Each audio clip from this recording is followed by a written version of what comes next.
وہ یقینی طور پر اس کے اوپر میرا خیال ہے کہ کچھ سوچ میں پڑے ہوں گے. باقی اسلام آباد ہائی کورٹ نے جسٹس محسن اختر کیانی صاحب نے بھی ایک نشاندہی کی ہے کہ چیف جسٹس اسلام آباد ہائی کورٹ جو ہے ابھی تک ہم دیکھ رہے ہیں کہ بینچز کی تشکیل کے حوالے سے اپنی مرضی کرتے ہیں اور ان کی مرضی جو ہے وہ کتنی زیادہ ایک جانبداری کا مظاہرہ کرتی ہے وہ بھی سب کو نظر آ رہا ہے اور ان کے اوپر کئی دفعہ عدم اعتماد کا اظہار بھی کیا جاتا ہے پھر بھی ان کو کوئی فرق نہیں پڑتا اور وہ اپنی مرضی کرتے چلے جاتے ہیں. تو اس سے پہلے بھی میں نے بھی اس دن بات کی تھی اپنے ویلاگ میں کہ اگر سپریم کورٹ کے چیف جسٹس کے پاس یہ اختیار نہیں ہونا چاہیے کہ وہ ججز کے بینچز خود بنائے مقدمات کی تشکیل کے حوالے سے جو معاملات ہیں, تو اگر یہ ان کے پاس اختیار نہیں ہے تو پھر ہائی کورٹس کے ججز کے پاس یہ اختیار کیوں ہوں؟ اگر وہاں پر یہ معاملہ طے ہو چکا ہے تو اس کو پھر نیچے کی طرف کیوں نہیں لایا جا رہا؟ ہائی کورٹس میں اس فیصلے کو امپلیمنٹ کیوں نہ کیا جائے؟ تو اس چیز کے اوپر اب لوگ سیریس سوال اٹھا رہے ہیں اینڈ وی ہوپ کہ اس کے اوپر مزید جلدی کوئی تیزی سے پیش رفت ہو. جسٹس محسن اختر کیانی صاحب جو اسلام آباد ہائی کورٹ کے جج صاحب ہیں انہوں نے بھی اس کے اوپر نشاندہی کی ہے اور کچھ بات کی ہے اور یہ میرا خیال ہے بڑی ریلیونٹ بات ہے کیونکہ جس طرح سے چیف جسٹس اسلام آباد ہائی کورٹ عامر فاروق صاحب نہ صرف یہ کہ چیئرمین پی ٹی آئی کا ہر کیس خود سنتے ہیں, پھر اس کیس کا جس طرح سے تیا پانچا کرتے ہیں, مثلاً اس کو نقصان پہنچاتے ہیں, کتنی دیر فکس نہیں کرتے, فکس کرتے ہیں تو پھر کارروائی آگے نہیں بڑھاتے, کارروائی آگے بڑھتی ہے تو پھر اس کے بعد وہ فیصلہ محفوظ ہو جاتا ہے اور پھر وہ فیصلہ اس وقت تک محفوظ رہتا ہے کہ جب تک کہ وہ غیر مؤثر نہ ہو جائے. تو عجیب و غریب قسم کی ان کی جو یہ وکالت بلکہ فیصلے ہیں اس نے کافی زیادہ ایک ظاہری سی بات ہے نقصان پہنچایا عدل و انصاف کے نظام کو بھی اور اس کے ساتھ ساتھ جو اوور آل چیف جسٹس اسلام آباد ہائی کورٹ ہے ان کی اوپر بھی اب بہت سیریس سوال جو ہیں وہ اٹھ چکے ہوئے ہیں. تو یہ ایک طرف بات ہے جی کورٹس کے حوالے سے, لیکن دوسری طرف آپ کو ہم یہ بتا دیں کہ جو چیزیں جو کارروائیاں عمران خان صاحب کے گرد گھیرا تنگ ہونے کے لیے ہوں ان پر بڑی تیزی سے عمل ہو رہا ہے. اب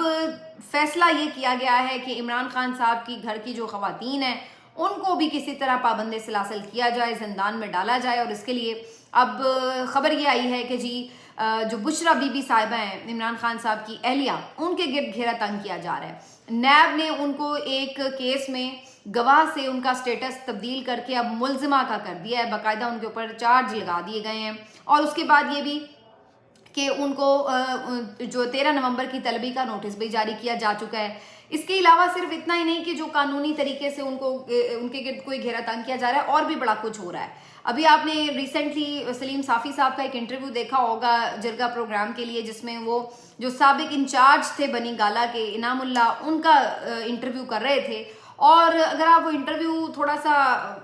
غور کر کے دیکھنے کی کوشش کریں, ویسے تو کافی مشکل ہوتا ہے اس قسم کے انٹرویوز کو پورا دیکھنا, لیکن جو میں دیکھ رہی تھی تو اس طرح کے سوالات نہیں تھے کہ کوئی صحافی سوال کر رہا ہے, ایسے لگ رہا تھا کہ کوئی انویسٹیگیشن ہو رہی ہے اور جان بوجھ کر کوئی مطلب کے جو ہیں وہ جوابات نکالنے کی کوشش ہو رہی ہے. تو بہرحال اس میں پوری کوشش یہ تھی کہ بشرا بی بی کے اوپر کسی بھی طرح مختلف الزامات عائد کیے جا سکیں. بشرا بی بی کے گرد نہ صرف قانونی طور پر گھیرا تنگ کیا جائے گا, ان کی کردار کشی بھی کی جائے گی, ان کو کرپٹ بھی ثابت کیا جائے گا. اس سلسلے میں ایک انٹرویو کا تو جیسے میں ذکر کر رہی ہوں جس میں وہ یہ بار بار کہہ رہے ہیں انعام اللہ صاحب کے جو بشرا بی بی صاحبہ ہیں انہوں نے جہانگیر ترین کو علیم خان کو دور کیا عمران خان سے. بشرا بی بی صاحبہ جو تھے وہ روپے پیسے کے معاملات میں انہوں نے ہی گھڑی کے پیسے جو بکے ہوئے تھے وہ 3 کروڑ روپیہ مجھے دیا کہ جی جا کے عمران خان صاحب کے اکاؤنٹ میں جمع کروا دیں. تحفے آتے تھے جی بڑے باہر سے منگوائے بھی جاتے تھے, بشرا بی بی صاحبہ منگواتی تھیں. اور پھر سلیم صافی صاحب بڑی عجیب و غریب قسم کے سوال کر رہے تھے کہ رات میں کس قسم کے لوگ آتے تھے بنی گالا اور کیا مطلب یہ کیا عجیب و غریب مطلب میرا خیال ہے غیر اخلاقی قسم کے سوالات ہیں کہ آپ کسی خاتون سے متعلق یہ باتیں پوچھ رہے ہیں کہ جی کون آتا تھا کون نہیں آتا تھا. تو عجیب و غریب سی باتیں لگی مجھے, لیکن اب آپ کچھ بھی ایکسپیکٹ کر سکتے ہیں ان لوگوں سے. تو بہرحال یہاں پر یہ سارا انٹرویو کا بھی مقصد یہی تھا کہ بشرا بی بی کو جو ہے وہ لایا جائے پریشر کے نیچے کہ جناب اب آپ کے گرد گھیرا تنگ ہو رہا ہے. اس کے ساتھ ساتھ ایک اور بھی خبر آ رہی ہے کہ خاور مانکا صاحب جو کہ بشرا بی بی صاحبہ کے پرانے شوہر تھے یعنی پہلے شوہر تھے, ان کے حوالے سے بھی خبر آ رہی ہے. وہ بھی کافی دنوں سے ویسے گرفتار ہیں اور ان کے حوالے سے بھی خبر آ رہی تھی. پہلے منیب فاروق صاحب نے بھی دی, کچھ اور لوگ بھی دے رہے ہیں کہ وہ بھی انٹرویو دے رہے ہیں جس میں وہ بشرا بی بی صاحبہ کی کیریکٹر اسیسینیشن کریں گے اور بتائیں گے کہ جی وہ تو عدت میں ہی تھیں اور نکاح ہو گیا اور وغیرہ وغیرہ اس قسم کی باتیں. اور کل تو میں نے کسی سے یہ بھی سنا کہ یہ بھی بتایا جا رہا تھا کہ جی جنرل فیض صاحب نے بڑا پریشر ڈالا ہوا تھا ان کے اوپر کہ جی آپ طلاق دیں اور عمران خان سے ان کی شادی ہو. تو پتہ نہیں کیا کس قسم کی گفتگو مجھے بھی کرنی پڑ رہی ہے. لیکن بہرحال یہ سب کرنے کا مقصد یہ ہے کہ بشریٰ بی بی کے اوپر دباؤ ڈالا جائے اور یا تو وہ عمران خان کے خلاف بولنے کے لیے تیار ہو جائیں, اور یا پھر اگر وہ ایسا نہیں کرتی تو ان کو بھی پکڑ کے کسی کرپشن کیس میں ڈال دیا جائے گا, زندان میں گرفتار کر لیا جائے گا یا جیل بھجوا دیا جائے گا. یہ سب کرنے کا مقصد کیا ہے؟ یہ سب کرنے کا مقصد اگین وہی ہے جو پہلے تھا مقصد, یعنی عمران خان کو توڑا جائے. عمران خان کو یہ میسج پہنچا بھی دیا گیا ہے کہ اب اگلی باری آپ کے گھر کی خواتین کی ہے. اور صابر شاکر صاحب کے اکارڈنگ تو وہ یہ کہہ رہے ہیں کہ جی گھر کی خواتین نے بھی کہہ دیا کہ آپ جو مرضی کر لیں, کرنا ہے گرفتار تو کر لیں, ہم تو ساتھ ہی کھڑے ہیں عمران خان کے. اور عمران خان صاحب کی طرف سے بھی یہی پیغام ہے کہ جی آپ نے ٹھیک ہے جو آپ نے کرنا ہے کر لیں, آپ جس حد تک چاہتے ہیں جانا آپ جا کے دیکھ لیں, لیکن میں تو اپنے موقف سے پیچھے نہیں ہٹوں گا. تو مجھے یہ نظر آ رہا ہے کہ جو بشریٰ بی بی صاحبہ کا معاملہ ہے یہ دو وجوہات کی بنا پر کیا جا رہا ہے. ایک تو جو مریم صاحبہ کی ایک وہ فرمائش تھی پرانی کہ جی چونکہ مریم صاحبہ خاتون ہونے کے باوجود بھی جیل گئیں تو لہٰذا عمران خان کی بھی کسی گھر کی خاتون کو جیل میں ہونا چاہیے, تو لیول پلینگ فیلڈ ترازو کے پلڑے برابر تو وہ والا بھی ایک معاملہ کرنا ہے. دوسری بات یہ کہ بھائی عمران خان کی اس وقت جو اگر واحد کوئی کمزوری ہے فیملی میں تو ظاہر ہے ان کی اس وقت بشریٰ بیگم ہی سب سے زیادہ جن کے بارے میں وہ کانشیس ہوتے ہیں, اور ظاہر ہے کہ ہوتا ہی ہے کوئی بھی باغیرت مرد ہو اگر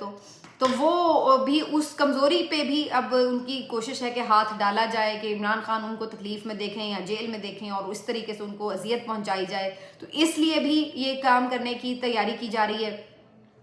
اور ویسے بھی اس بات کا بھی کہیں خدشہ ہے کہ جی اگر عمران خان جیل میں ہی ہے تو کہیں یہ نہ ہو علیمہ خان صاحبہ یا بشریٰ بی بی صاحبہ جو ہیں وہ آگے نکل کر کوئی تحریک چلائیں, تو بہتر ہے کہ ان کی بہنوں کو یا ان کی بیگم کو بھی اندر ہی بند کر دیا جائے. تو یہ بھی ایک پیش بندی ہو سکتی ہے. لیکن تینوں صورتوں میں وجہ جو کوئی بھی ہو, قصہ مختصر یہی ہے کہ عمران خان کے اوپر مزید پریشر بڑھانے کے لیے, اس کو توڑنے کے لیے کہ وہ کسی ڈیل پر آمادہ ہو جائیں, یہ سارا معاملہ کیا جا رہا ہے. تو یہ بہت افسوسناک ہے کہ آپ گھر کی خواتین کو بھی اس میں لے آئیں. اگر جنرلی کسی کا کوئی کیس ہے تو ضرور پکڑیں بھائی,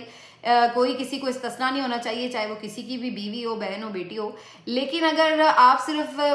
سیاسی انتقام کے لیے محض اگر اس قسم کی حرکتیں کر رہے ہیں تو پھر اس کے بعد صرف لعنت ہی بھیجی جا سکتی ہے اور تو کچھ نہیں کیا جا سکتا. ایک طرف ہم اسی نیب کو دیکھ رہے ہیں کہ جناب نواز شریف صاحب کے سارے جو انہوں نے ضبط شدہ اثاثے تھے, گھر تھے, جائیدادیں, ہر چیز واپس کرنے کا حکم جاری کر دیا ہے, ریفرنس واپس لے لیے گئے ہیں. اور تو اور جو توشہ خانہ سے انہوں نے گھڑی لی تھی, اب مزے کی گاڑی لی تھی, توشہ خانہ کے رولز میں ہے کہ آپ گاڑی لے ہی نہیں سکتے ہیں. اور اس وقت جب انہوں نے لی تھی تو اس وقت یہ توشہ خانہ کے رولز میں تھا کہ آپ گاڑی نہیں لے سکتے تحفے میں ملی ہوئی, لیکن نواز شریف صاحب نے لی, مریم صاحبہ نے بھی لے لی. مزے کی بات یہ ہے, اور وہ ان کو پتہ بھی نہیں تھی. آپ نے وہ دیکھا ہوگا کلپ جو منصور علی خان میں پوڈ کاسٹ میں انہوں نے بات کی کہ بند کرو کیمرہ, یہ وہ جب وہ گاڑی کا ذکر آیا ہے تو یہ والی صورتحال تھی. وہ گاڑی جو رولز میں الاؤ بھی نہیں ہے وہ گاڑی انہوں نے لی ہوئی تھی, وہ پتہ تھی, اور وہ بالکل اوپن اینڈ شٹ کیس تھا. اور اس کے اوپر صرف یہ میں نہیں کہہ رہی, یہ تمام ایسے لوگ جو آپ انڈیپینڈنٹ جرنلسٹ کہہ سکتے ہیں وہ بھی یہ بات کر رہے ہیں کہ یہ کیسے ہو سکتا ہے. ان کی بھی چیخیں نکل گئیں دیکھ کر, اور وہ گاڑی بھی انہیں واپس کر دی گئی ہے. تو ایک جانب آپ کا نیب اور آپ کی نیب عدالتیں یہ حرکتیں کر رہی ہیں, دوسری جانب آپ یہ حرکتیں کر رہے ہیں کہ کسی بھی طرح ایک ایسی گھڑی جو کہ بیچی گئی ہے, جس کے پیسے بھی ادا کیے گئے ہیں, اس کے اوپر بھی آپ جو ہے جا کر کیس بنانے کی کوشش کر رہے ہیں. اور اس میں نہ صرف عمران خان کو بلکہ بشریٰ بی بی کو بھی اندر ڈالنے کی جو ہے وہ پوری آپ پلاننگ کر کے بیٹھے ہیں. اور یہ گرفتاری کا جو ایک معاملہ ہے, اب یہ بڑی مطلب خبر ہے جو ہر جگہ پہ گردش کر رہی ہے کہ بشریٰ بی بی کی گرفتاری جو ہے اب آبویس نظر آ رہی ہے. تو لیٹ سی جی اس کے اوپر اب مزید کیا بات کی جا سکتی ہے, دیکھتے ہیں اب آگے کیا ہوتا ہے. لیکن یہ ساری چیزیں جو ہیں وہ اسی چیز کا ایک حصہ ہمیں نظر آتی ہیں. اور لاسٹلی میں ذرا بات کر لوں اس بات کے اوپر کہ صدر صاحب نے پچھلے دنوں ایک خط لکھا نگران وزیر اعظم کو, جس میں انہوں نے اس بات کی طرف توجہ دلائی کہ جی عمران خان یا پی ٹی آئی کو, چلیے عمران خان تو جیل میں ہے لیکن ایک سیاسی جماعت پاکستان تحریک انصاف ہے جس کے اوپر ابھی تک تو کوئی پابندی نہیں ہے اور اس کو الیکشن بھی لڑنا ہے, تو ان کو کوئی لیول پلینگ فیلڈ نہیں مل رہی, وہ کھل کر اپنی کوئی سیاسی سرگرمیاں نہیں کر پا رہے ہیں. تو اس کے اوپر نشاندہی کی گئی صدر صاحب کی جانب سے, جس کے اوپر بجائے اس کے کہ الیکشن کمیشن شرمندہ ہوتا یا یہ سوچتا کہ صدر صاحب کو یہ کہنا پڑا, الٹا چڑھائی کر دی گئی صدر صاحب کے اوپر. الیکشن کمیشن نے نام لیے بغیر کہا کہ جی ایک شخصیت جو ہے وہ الیکشن کے اوپر اثر انداز ہونے کی کوشش کر رہی ہیں, الیکشن شفاف ہوں گے, کوئی شکوک و شبہات نہ پیدا کیے جائیں. تو دوسری جانب نگران, نام نہاد نگران نے بھی چڑھائی کر دی صدر صاحب کے اوپر، اور مرتضیٰ سولنگی صاحب بڑے کھل کے سامنے آ گئے کہ جی صدر صاحب جو ہیں وہ وفاق کے ترجمان بنے، ایک سیاسی جماعت کے ترجمان نہ بنے، اور آپ جو ہیں وہ اس طرح کے بیانات نہ دیں جس کی وجہ سے یہ پتہ لگے کہ آپ کوئی کارکن ہیں کسی تحریک انصاف کے، بلکہ آپ کو وغیرہ وغیرہ اس قسم کی گفتگو شروع کر دی انہوں نے۔ حالانکہ مرتضیٰ سولنگی صاحب جو اس وقت نگران وزیر اطلاعات ہیں اور صحافی بھی رہ چکے ہیں، اگر آپ ان کا اپنا ٹویٹر اکاؤنٹ نکال کر دیکھ رہے ہیں تو آپ حیران اور پریشان ہو جائیں گے کہ کس قسم کے الفاظ یہ عمران خان کے بارے میں ادا کرتے رہے ہیں، کس قسم کے الفاظ یہ عمران خان کے سپورٹرز کے بارے میں کہتے رہے ہیں، کس قسم کے الفاظ یہ ان صحافیوں کے بارے میں کہتے رہے ہیں جو کہ کوئی عمران خان صاحب کے نیریٹو کے قریب تر لوگ تھے، تو کس طرح کی گالیاں یہ دیتے رہے ہیں۔ خود مرتضیٰ سولنگی صاحب کتنے بائسڈ ہیں یہ عمران خان کو لے کر، کتنا بغض ہے ان کے اندر، اور خود یہ نگران بنے بیٹھے ہیں۔ تو بھئی سب سے پہلے تو آپ کے اپنے اوپر سوال آتا ہے کہ آپ کے پاس سے تو غیر جانبداری چھو کر نہیں گزر رہی اگر آپ کا پاسٹ ریکارڈ دیکھا جائے، اور یہاں پر آپ بیٹھ کر آ گئے ہیں کہ جی آپ کا تو آپ تو جس منصب پر ہیں وہاں تو سب سے ایک بنیادی تقاضا ہے، صرف ایک، اور وہ یہ ہے کہ آپ نے غیر جانبدار ہونا ہے، اور وہ آپ لوگ نہیں ہیں، سب کو پتہ ہے، اندھا بھی بتا سکتا ہے کہ لیول پلینگ فیلڈ نہیں اس وقت مل رہی پی ٹی آئی کو، وہ ایک جلسہ نہیں کر سکتے، وہ ایک کنونشن نہیں کر سکتے، کسی جگہ پہ ان کو آپ لوگ الاؤ نہیں کر رہے، بندے ان کے آپ پکڑ رہے ہیں، ٹھیک ٹھاک قسم کا آپ نے ان کو دیوار سے لگایا ہوا ہے، اور اوپر سے آپ آ گئے ہیں جھوٹ بولنے کہ جناب سب بڑے آرام سے اپنی ایکٹیویٹیز کر رہے ہیں، تھوڑی سی شرم بھی نہیں کسی کو آتی یہ بات ڈیفینڈ کرتے ہوئے۔ تو چلیں آپ کے اوپر پریشر ہے، آپ ایک ایجنڈے کا حصہ ہیں، یہ سب کر رہے ہیں، لیکن کم از کم اس کو اس طرح تو نہ آپ لوگ کریں کہ اگر کوئی اس پہ بات کر رہا ہے تو آپ اس کے اوپر چڑھ دوڑیں کہ جی آپ غلط بات کر رہے ہیں۔ ٹھیک ہے کہ آپ غلط کر رہے ہیں، اور اگر کوئی اس پہ بات کر رہا ہے کہ غلط کر رہے ہیں تو اس کو بھی کہہ لینے دیں، چپ ہی کر جائیں، کم از کم تھوڑی سی تو گریس کا مظاہرہ کر لیں۔ آپ لوگ تو اس طرح سیٹوں پہ جڑ کے بیٹھ گئے ہیں کہ جیسے آپ نے سیٹوں سے اترنا ہی نہیں ہے، بعد میں انہیں لوگوں نے آپ کو جوتے مار رہے ہونے ہیں، آپ کے اوپر آپ تنقیدیں ہو رہی ہونی ہیں، اور آپ لوگ آج یہ سمجھ رہے ہیں کہ جی پتہ نہیں یہ عہدے جو آپ کو مل گئے ہیں یہ تاحیات مل گئے ہیں۔ تو یہ اس کے بعد جو ہے یہ صدر صاحب کے اوپر انہوں نے ٹھیک ٹھاک چڑھائی کی ہوئی ہے، الیکشن کمیشن نے بھی اور یہ بھی، اور یہ نہیں یہ کریں گے کہ یہ پی ٹی آئی کو کوئی بھی جلسہ کرنے کا موقع دیں اور کہیں کہ لیں جی دیکھیں گے پی ٹی آئی جلسہ کر رہی ہے، آپ ایسے غلط الزام لگا رہے ہیں۔ یہ صورتحال ہے۔ تو بجائے اس کے کہ پورا سسٹم ایک جماعت کو جس طرح سپورٹ کر رہا ہے، اس کا پورا کارکن بنا ہوا ہے، جو پوری پنجاب پولیس ہے وہ نون لیگ کی کارکن بنی ہوئی ہے،